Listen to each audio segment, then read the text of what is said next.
Yes, nongera kugushimira kandi nkwifuriza ibihe byiza nkubwira ngo amahoro y'Imana akomeze abane nawe ni channel yawe utuntu n'utundi nkubwira ngo ugomba kuba waranakoze subscribe kugira ngo byose bizajye bica bikugeraho gatanu kuri gatanu. Uyu munsi rero tukaba tugarutse muri za nkuru zigenda zicicikano kuri guhita umenya kuko ari ingenzi cyane. Turi muri politike nyirizina aho Ishyaka PDI ryemeje ko rizaba rishyigikira nyine umukuru w'igihugu Perezida Kagame mu matora y'umwaka utaha wa 2024. Iri rero PDI nyine ni Ishyaka Ntangarugero muri Demokarasi. Rikaba rero ryamaze gutangaza ko rishimira Perezida Paul Kagame kuba yaremeye kuzongera kuba umukandida mu matora y'umukuru w'igihugu ataha yo mu mwaka wa 2024, rinamwizeza ubufatanye buhoraho ndetse nuko rizamushyigikira. Hari itangazo rero ryashizwe ahagaragara, muri iryo tangazo ryashizweho umukono na Perezida wa PDI yitwa Musa Fazil Harerimana. Ni kuri wa gatatu, ni kuri uyu wa 23 Nzeri 2023. Ryavugaga ko cyangwa se rivuga ko bishimiye kuba umukuru w'igihugu azongera kuba umukandida mu matora ataha. Rinavuga ko yasubije ubusabe bw'abanyarwanda akemera gukomeza kubajya imbere mu gusigasira ibyagezweho mu iterambere ry'igihugu. Iri shyaka rivuga ko kuva mu mwaka wa 2003 ryiyemeje kuba inyuma ya Perezida Kagame mu gihe cyose byatanga kandidatire ye ku mwanya w'umukuru w'igihugu. Bati igihe cyose nyakubahwa Paul Kagame azatanga kandidatire ku myanya cyangwa se ku mwanya wa Perezida wa Repubulika, PDI izamushyigikira kugira ngo akomeze kubumbatira ubumwe bw'abanyarwanda, kurinda ubusugire bw'igihugu no guhesha agaciro igihugu binyuze mu iterambere na demokarasi yumvikanweho kandi itagira uwo iheza.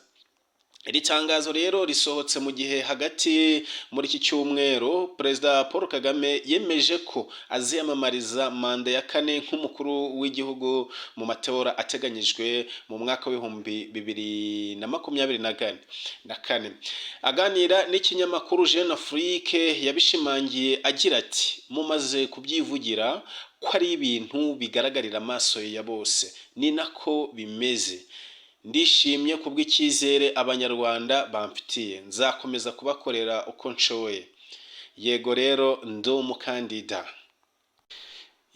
Nkaba ngira ngo rero mbasomere iri tangazo rya PDI ari byo bivuze Parti Démocrate Idéal.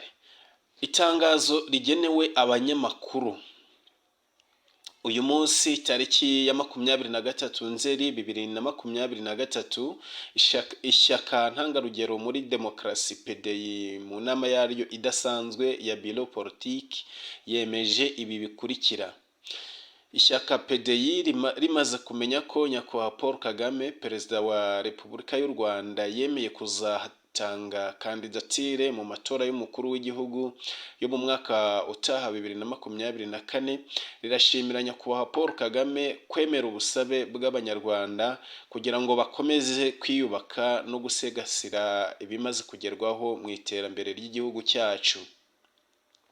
Ishyaka PDI rishingiye ku cyemezo cy'inama y'inteko nkuru yaryo yabereye Nyandungu mu mujyi wa Kigali mu gihe hategurwaga amatora y'umukuru w'igihugu mu mwaka wa 2003, yemeje ko igihe cyose nyakubahwa Paul Kagame azatanga kandidatire ku mwanya wa Perezida wa Repubulika, rizamushyigikira kugira ngo akomeze kubumbatira ubumwe bw'abanyarwanda, kurinda ubusugire bw'igihugu, guhesha agaciro igihugu binyuze mu iterambere na demokarasi yumvikanweho itagira uwo iheza.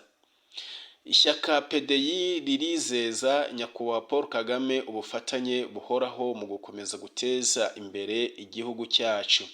Bikorewe i Kigali ku wa 23 Nzeri 2023.